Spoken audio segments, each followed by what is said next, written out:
back to Gardening with the Gals.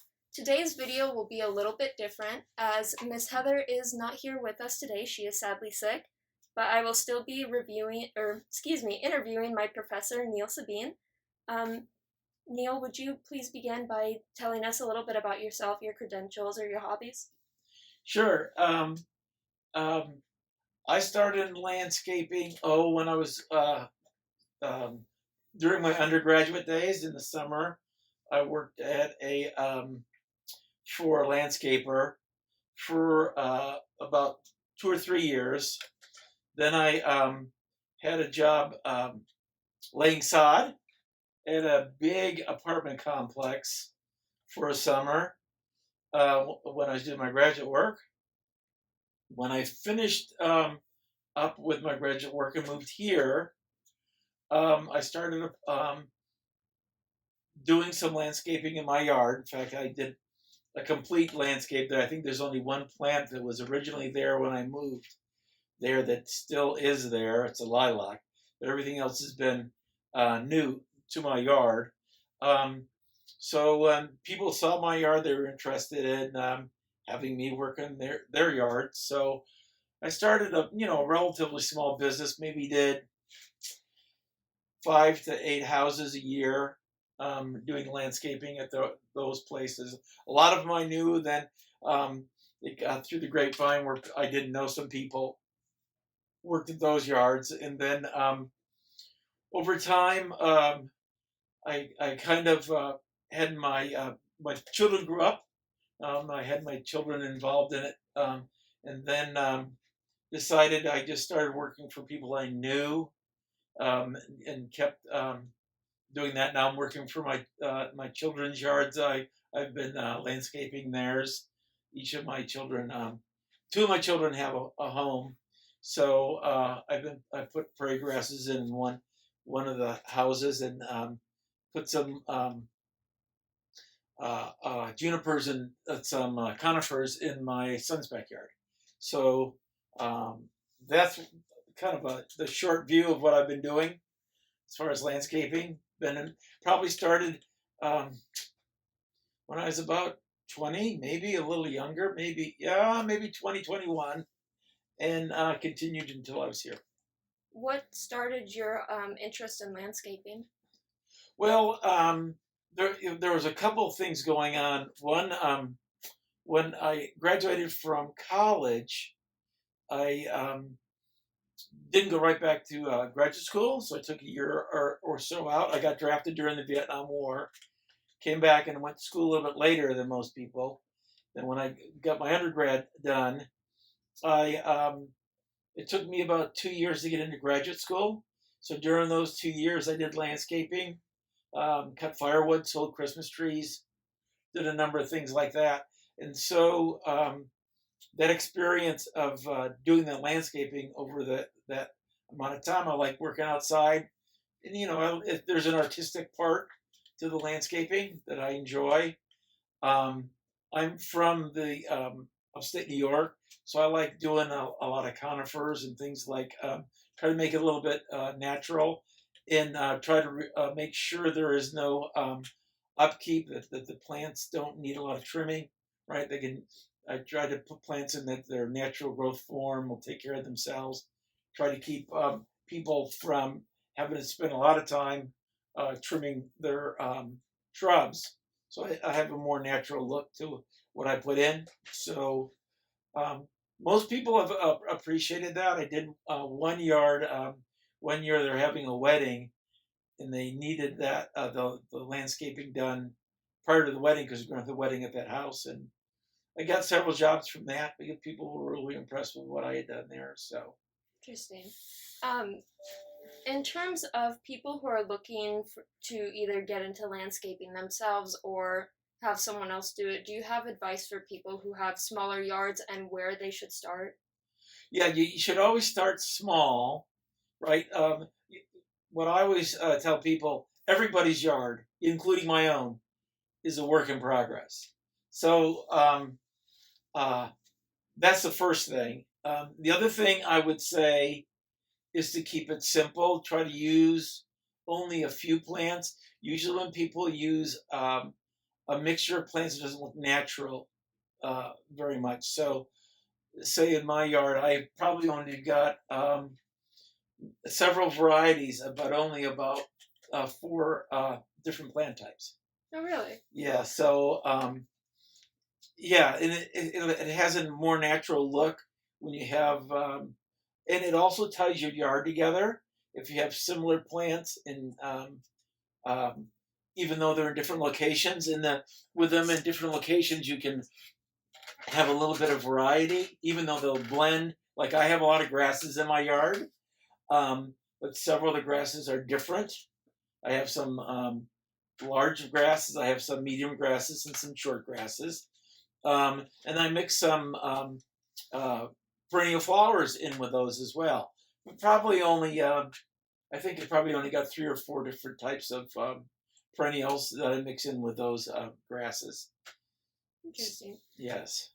In terms of perennials, what kind of plants do you put together in your yard? Like, what plants look well together or live well together? As you know, some plants will kind of feed off of one another. And so, what works best in your yard? All right. So what I have are a lot of hostas, and hostas when they flower, they bring a lot of insects, pollinators to the flowers, and they come out at different times.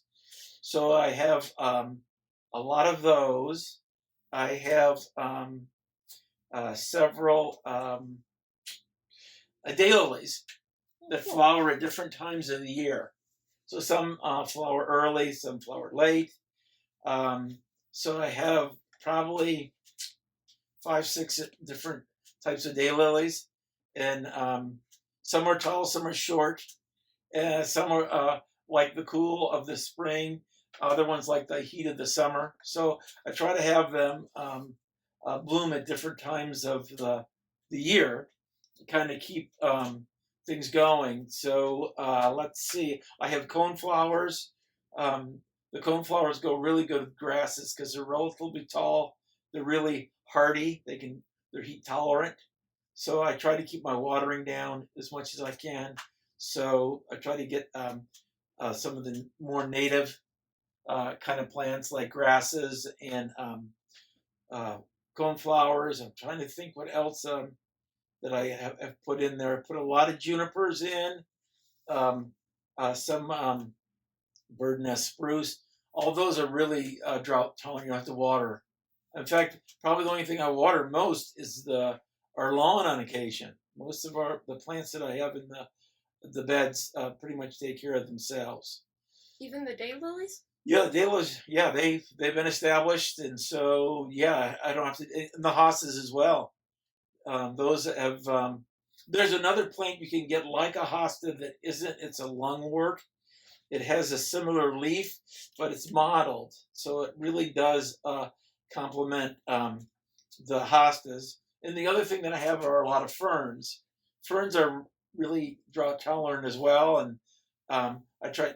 I have quite a bit of shade in my yard, so I have ferns as shade in the shady areas, and they fill in really nicely, and they stay green pretty much over the winter. So I have quite a few ferns.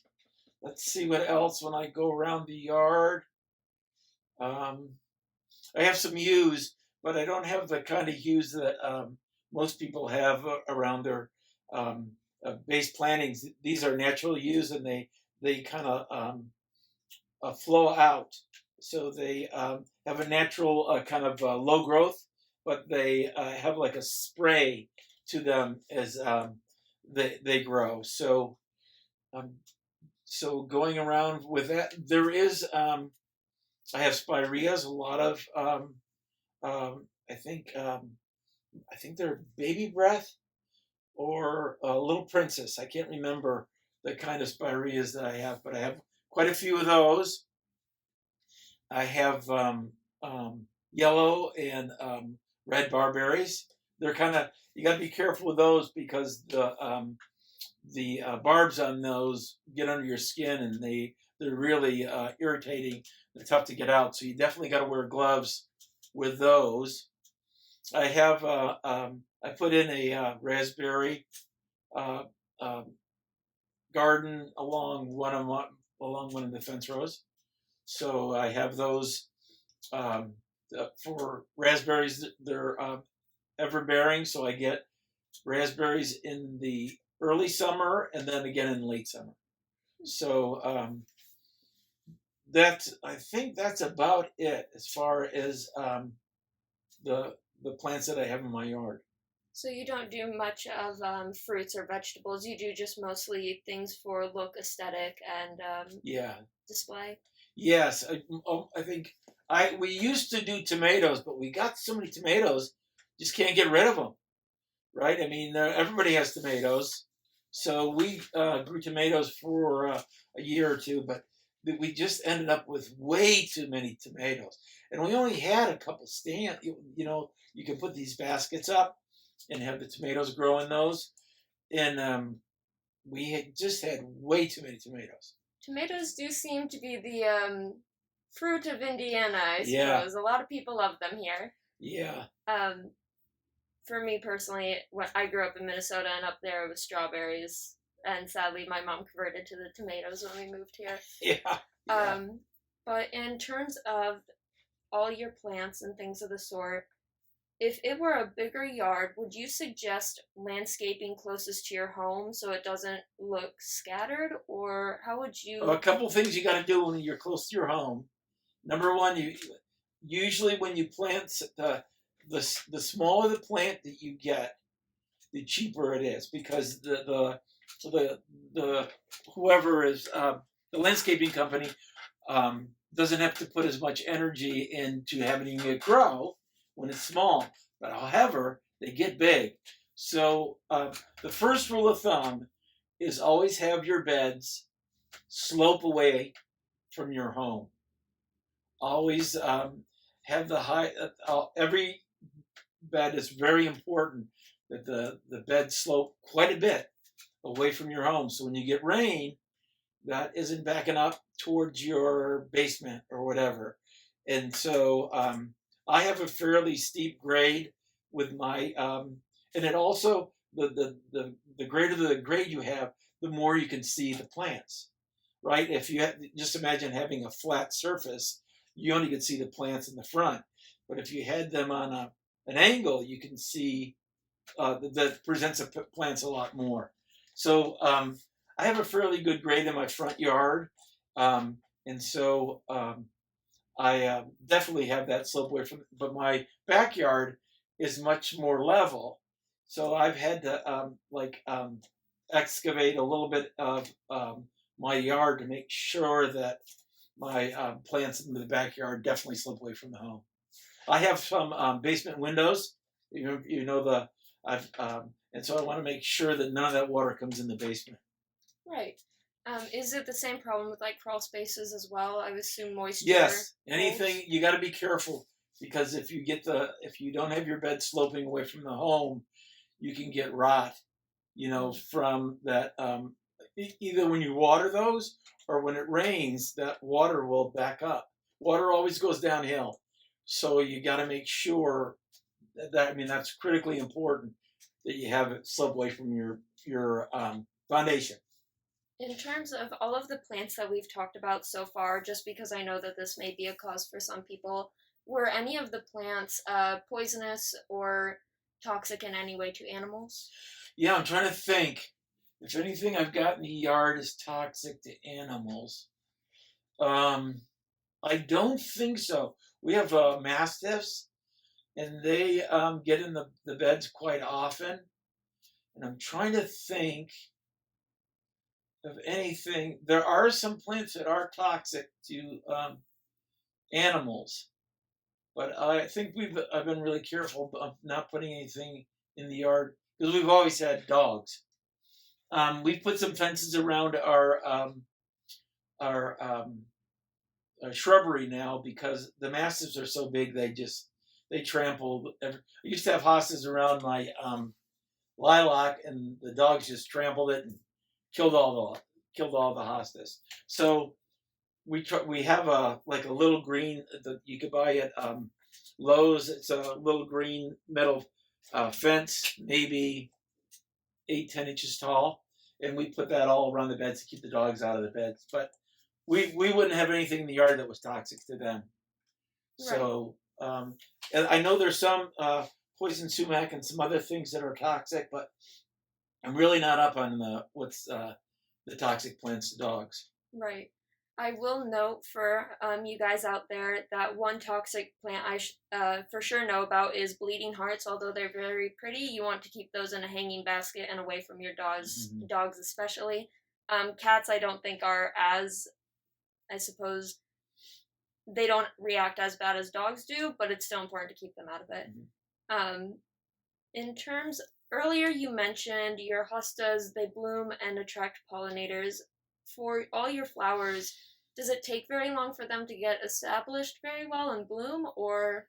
No, hostas are pretty darn. I What you can do with hostas, you can cut them. So let's say I've got a fairly good size hosta in the spring. You can take that out of the ground and then just take a shovel or a sharp knife, and you can actually cut it to the roots and get 3 or 4 plants out of one hosta plant. Just put them right back in the ground, and then they'll grow. So I probably split my hostas, or more so, probably cut them in threes, sometimes fours, depending on how big the clump is, and then you just can get they'll establish themselves really quickly. The shorter time you keep them out of the ground, the better they'll do. So if you can, what I do is dig around, make sure I get all of the root system, as much of the root system I can get out of the ground, pull the hosta up, then probably cut it in maybe thirds or sometimes quarters, put those back in the ground, and they grow fine. It's almost like a starfish. It Yes, regenerates yeah, itself. it regenerates. As long as you do it, don't do it in the heat of the summer. You know, the hostas, as soon as the hostas come up, they'll probably come up in another month or so. And so if you get them early, in the early summer, then there's enough rain and moisture in the soil. And that's another thing that I do. I mulch all my beds. Probably most people don't put enough mulch in their beds. I put probably 4 to 6 inches because it compacts. So if you put 4 or 6 inches down and then you get a rain on that, now you're down to maybe 2 or 3 inches because when they sell the mulch, they aerate it a lot. And so what people do, they usually put that on too thin, and then when the rains come, if you put 2 inches down, now you're on only an inch, and then you're not really. The mulch does 3 things for your beds. The first thing it does, it retains moisture after a rain, if you've got enough on. The second thing it does, it'll keep the weeds out of your bed if you've got enough on. And the third thing it'll do is with my mulch usually rots over a 3-year period, and then it just enriches your soil. Right, so my soil was not very good when I first moved in the house, but I usually do a third of my beds every year around the house, and that the soil there is getting richer and richer every time I add new mulch. So I have a huge number of beds in my yard. So usually I put probably close to $1,000 of mulch on a year. Oh wow! Yeah, and that's about a third of my beds. So Wow. I've got a lot of beds in my yard. Probably a third of my yard is in shrubbery. Right. So What do you suggest to people who would prefer to use like rocks or stones versus mulch? okay, so the rocks and stones will work, right? You just got to put a lot down. The only thing that with rocks and stones, the advantage and disadvantage, right? The rocks and stones are permanent, right? So you don't have to. There's a lady up on the corner for me that did exactly that. Just put rocks instead of mulch. Now the advantage of that is that she'll never have to mulch, but it has a less natural look to it, right? So when you put, she has a lot of beds like I do, and it just looks more abnormal, like you would not normally see that. What I try to do is blend my landscaping in with the natural. That's why I try to use a dark mulch. It kind of offsets the plants. I use a black mulch, so but that'll work. The good place to put, if you're going to put stone, the good place to put it is around your foundation, Hmm. right? Because if you've got enough stone there that'll get that water to move away from your home, then that's a valuable use of. Will Yeah. stones retain moisture as well as the mulch does? It'll permeate through Okay. there. Once again, it determines the mulch has a little bit more compact seal than the gravel or the stone would, but it probably moves quicker through that stone than it would through the mulch. So I don't know if it would retain the moisture as well, because when those stones get hot during in the sun, I don't think the the moisture probably goes through it pretty quick, but I doubt if it has much value once it gets hot. Right. So, but I don't know if it's cheaper in the end. I guess you wouldn't have to replace it like I do with the mulch. Right. So yeah, it probably would. I know some people that use that. It works. In terms of the rocks, I know that I did it, or my mom did it back in Minnesota, and they lost their color after a couple of Yes, months. that's right. So Well, they did because they're look getting more. bleached in the sun. Right. Yeah, Um. yeah, So in that sense, I know that they can look very, I guess, worn and yeah. They lose their bland. luster because Yes. usually in the beginning they have a lot of different colors Right. associated with the stone you put, because they want you to that's the value of it, right? Is to have that kind of texture to it, right? But it does bleach over time. You're right. In terms of, color and mulch, is there any harm to your plants that dyed mulch can cause, or is it safe? Yeah.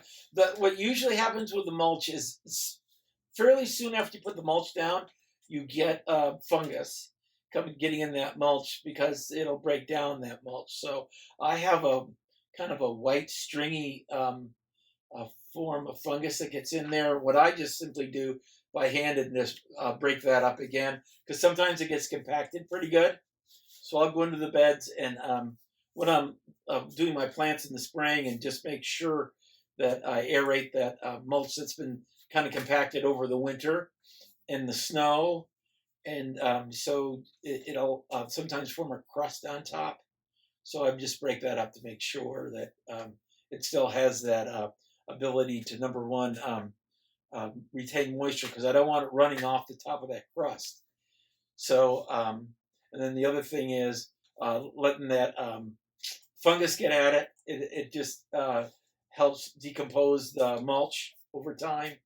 So it just enriches the soil. My soil's probably gone from a kind of an off brown, because a lot of yards have, all they have is in their yard originally is the backfill from putting the house in. Very little topsoil is left on a lot of lawns, maybe an inch or so, enough to get the grass grow, but not much more. So by putting these beds in over time, that mulch really has enriched the soil. So I can grow things in it now that I originally couldn't grow it. Right. So So for people who live in town, you would suggest that they, do raised garden beds and test their soil to see yes, how well it could grow. hmm Right. yeah, and start small, right? I started. You don't want to be a slave to your yard. The idea is to have plants that are aesthetically pleasing to you, but take very little upkeep, right? So my wife and I argue sometimes. She likes a more formal, trimmed garden, and I prefer a more natural garden.